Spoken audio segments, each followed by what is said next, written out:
All right, hello, this is video number 26. This is chapter 11, section 3, I think. Yeah, that's right. And this is all about geometric sequences.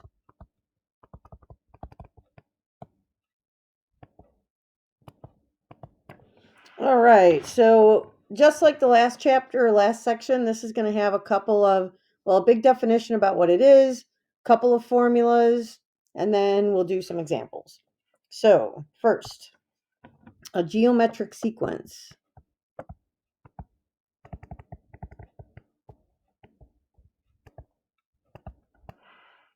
is a sequence where each term is obtained by, is obtained from the previous term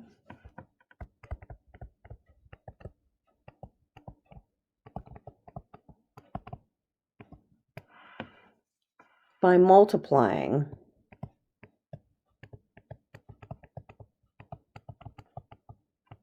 Remember in the last one, what was that? The arithmetic sequence, they were obtained by adding. So these are by multiplying.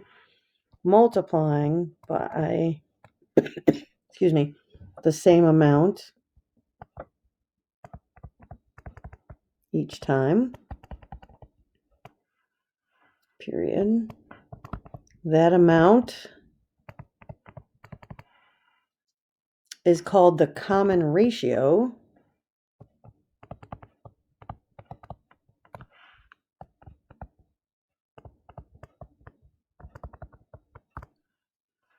And is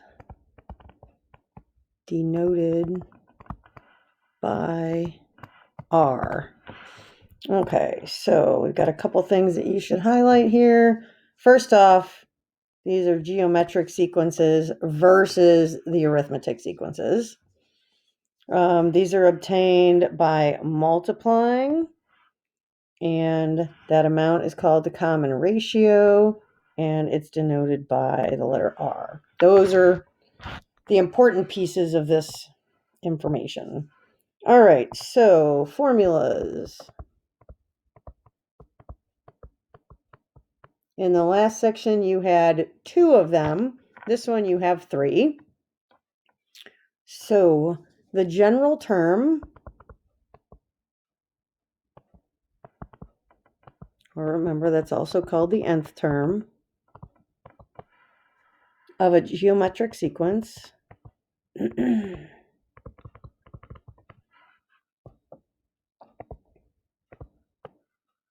with the first term being a sub 1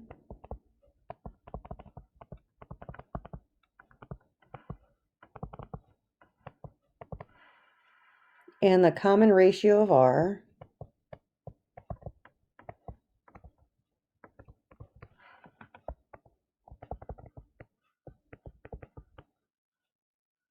is a sub n is equal to a sub 1 times R raised to the n minus 1. Now, that, I'm going to add parentheses to that. You typically don't see parentheses in that exponent, but I want you to be aware that that's an exponent. N minus 1 is all up there in the exponent. So it's the first term times the difference, all raised to a power. Okay, so again, that's something that we should probably highlight. We'll put that one in blue. So that's your general term. All right, then we have the sum of a finite series.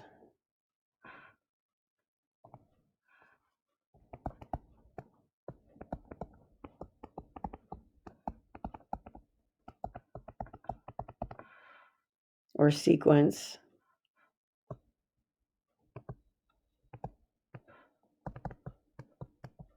is S sub n is equal to a sub 1 times 1 minus r raised to the nth power over 1 minus r. Okay. Now, that's a finite. Oh, boy, that's dark. Well, you get the idea. All right. And then we also, with geometric sequences and series, can have infinite sequence. So we'll do that guy.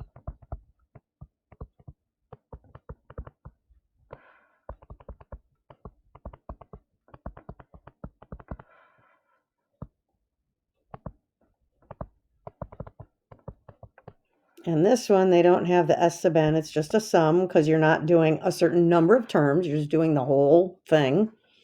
And that is equal to a sub 1 over 1 minus r.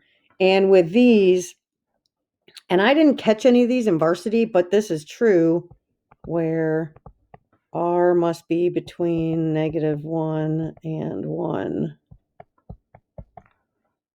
Also, I'll highlight that guy in a minute, but also r can be found by dividing two successive terms.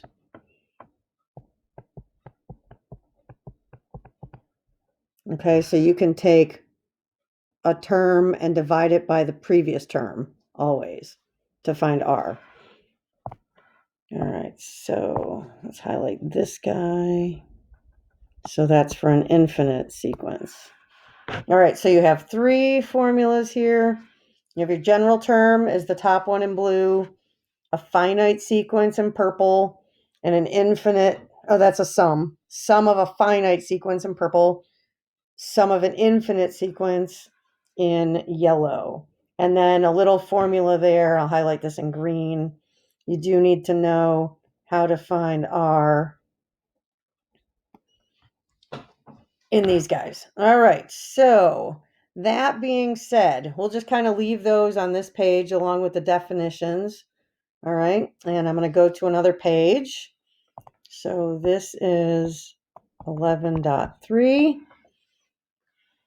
Let's flip to a new page. Okay, so add some paper. Here are a couple of examples. So I've been in my notes, I just started starring these examples instead of writing like example 1, example 2. So this says determine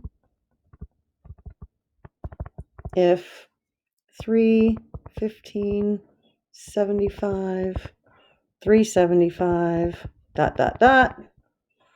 is a geometric sequence.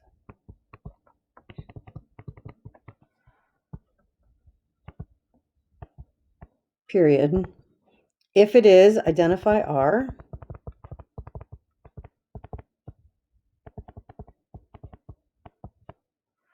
If not, answer DNE. Oops. If not.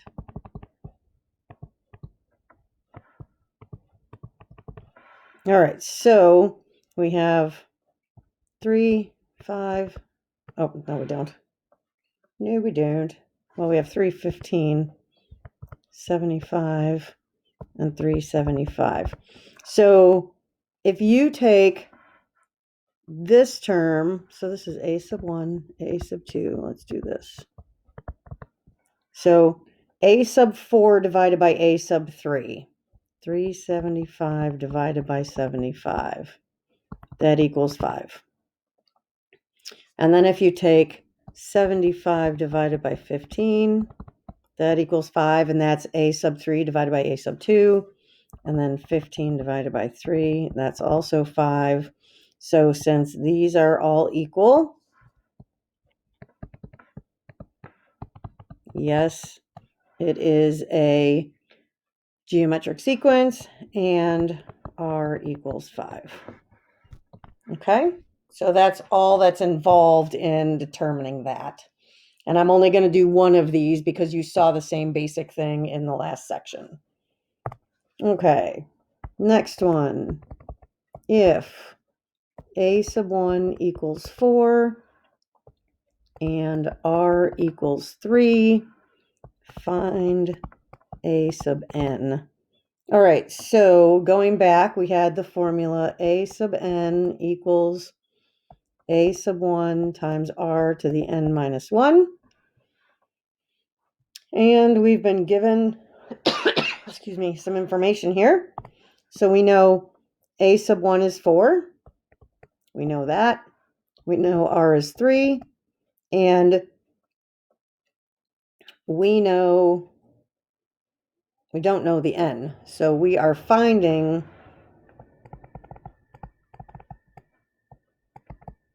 the nth term, which means the equation will have an n in it. Okay, so we're going to plug in what we know. We know a sub n. A sub 1 is 4 times 3 to the n minus 1. And literally, that's all you have to do. In varsity, I didn't try just putting a time sign between them. What I did was the a sub n was already in there. They had this, a sub n equals.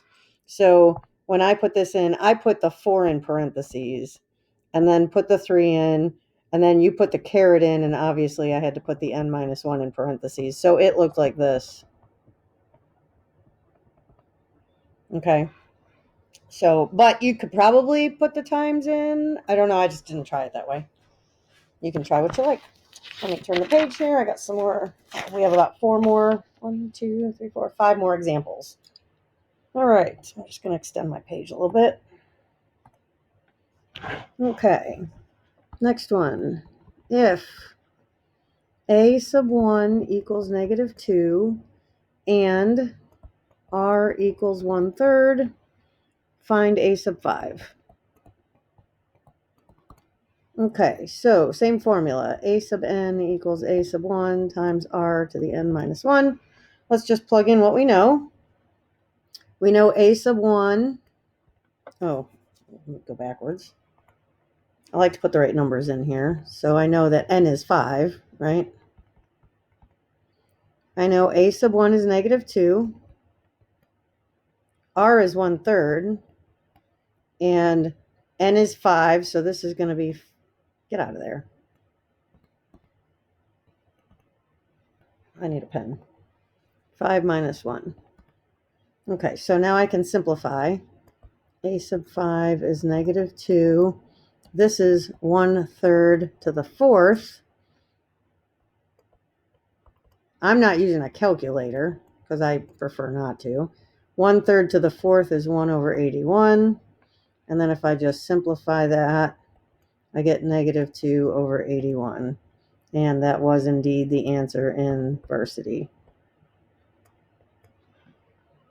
All right, so that's just plug and chug. You're not really, it's not a lot of difficult math. You're just plugging stuff in. And I would really, if you're going to use a calculator, make sure that you're returning the fraction, not the decimal for these, okay? For all of these. I mean, I'll kind of tell you if you need to return a decimal, or it'll say return to the nearest decimal place or nearest 4 decimal places or whatever. This next one actually was an example. Varsity didn't tell you how to return it, and the calculator couldn't give you back a decimal. So this is example, now what are we doing? We're doing 11.3. So this is 11.3. This is number 8, and yours will probably be very similar. It wasn't specific about the answer. I put in 2 decimal places and it marked it incorrect, then added a 3rd decimal place and it marked it correct. So use a minimum of 3 decimal places in your answer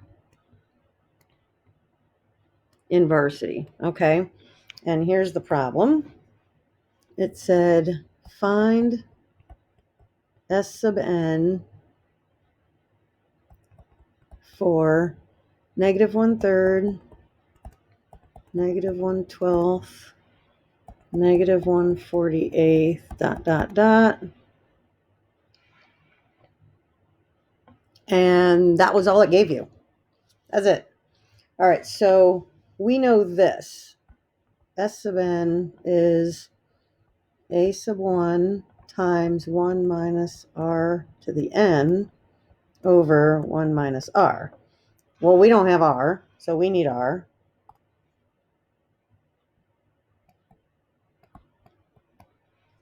See, we have a sub 1.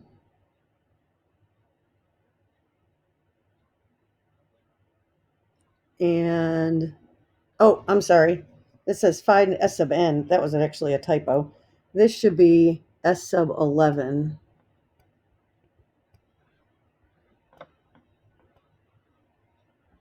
S sub 11. So we need r.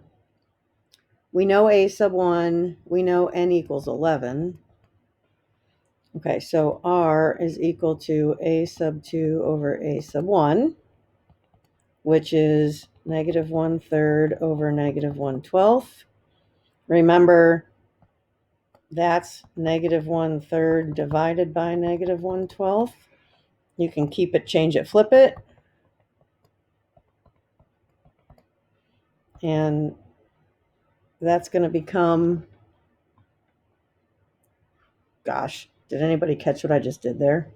Totally wrong. Totally wrong. Go backwards. I put those a sub 2. These should be flip-flopped. And I wrote a 2 instead of a 12. That's all a hot mess. Okay. We need that part. Let's start this over again. A sub 2 is negative 1/12. Oh, gosh.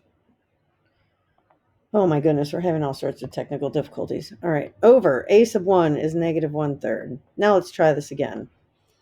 Negative 1/12 divided by negative 1/3 is the same as keep it, change it, flip it, and that gives us 3/12 or positive 1/4 is r. Okay, so now that I know r, I'm ready to plug some stuff in here. So I have S sub 11. A sub 1 is negative 1/3 times 1 minus 1/4. Remember, 11, n is 11, so I have 1/4 to the 11th all over 1 minus 1/4. So I plugged all of this into a calculator, and I got S sub 11 was approximately equal to 0.123456338. Now, you should not take my word for that. You should make sure you know how to use a calculator when you have something this complicated and get the right answer. Also, remember that I said I put this into varsity and it marked it wrong. It's clearly not wrong. It also didn't tell me what to round to. So then I went back and added another decimal place. Actually, I added 2 and it marked it right. So then I went back and added a third one and it marked this okay.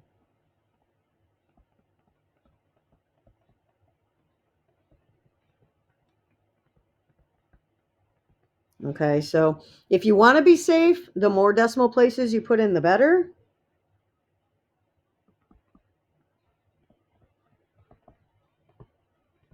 Right? That's always a good motto when you're rounding, because the more specific the number is going to get.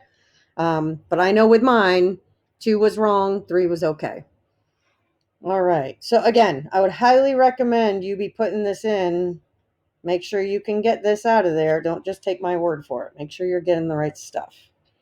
All right. The next one. This is very similar to a problem that we did in the last lecture. And this says if a sub 3 equals negative 1/36 and a sub 6 equals negative 1 over 972. Find R. All right, well, we have no other information. So this kind of goes back to that problem where we had to relate the two terms to each other. And this is where this comes into play. The third and sixth terms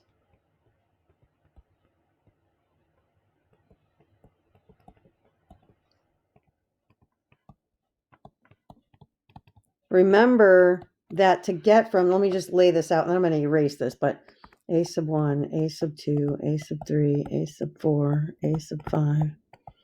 Remember that these are all multiplied. So this is, to get from a sub 1 to a sub 2, you multiply by r.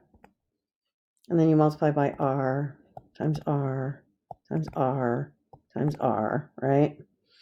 So if I'm going from 3 to 6, I'm actually multiplying this by 1, 2, 3, r to the third to get from those, from one to the other, right? The number of terms, the difference between them, essentially, you're raising that to the third power.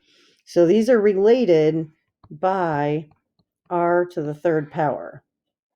And that's how. Every term is multiplied by r, so you're raising r to that power. If I was going from r to the third to r to the 10th, I would say they're related by r to the 7th because there's a difference of 7 between those two terms. Does that make sense? If I was going from a to the 2nd to a to the 20th, there's a difference of 18 here, so they're related by r to the 18. Okay, I think you should have the idea. So I'm going to erase all this. I can do this. Okay. All right. So that being said, the third and sixth terms are related by r cubed. Okay. So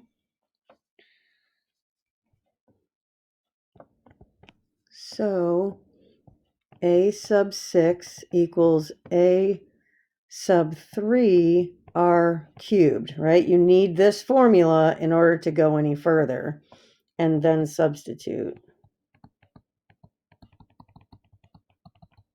and solve for r. So let's do that.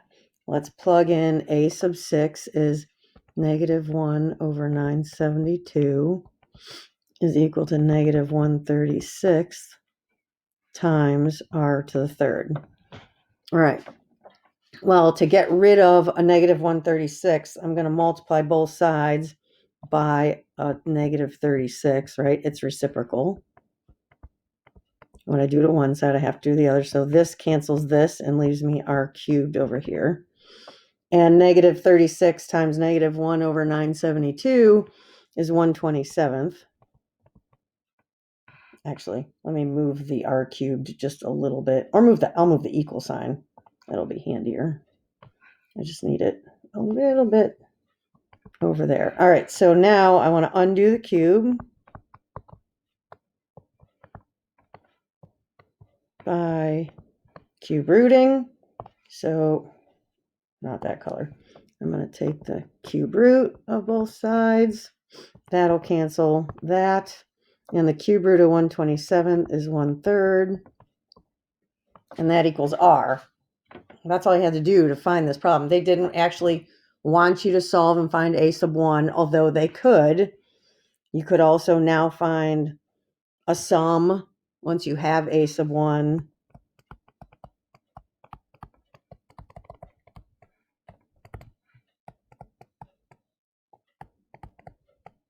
Right? Once you know r, and you could find a sub 1 and go from there. All right. And then the last one, let's see. This is a pretty straightforward problem. Let's change the color. Okay, this is find the sum of the infinite geometric series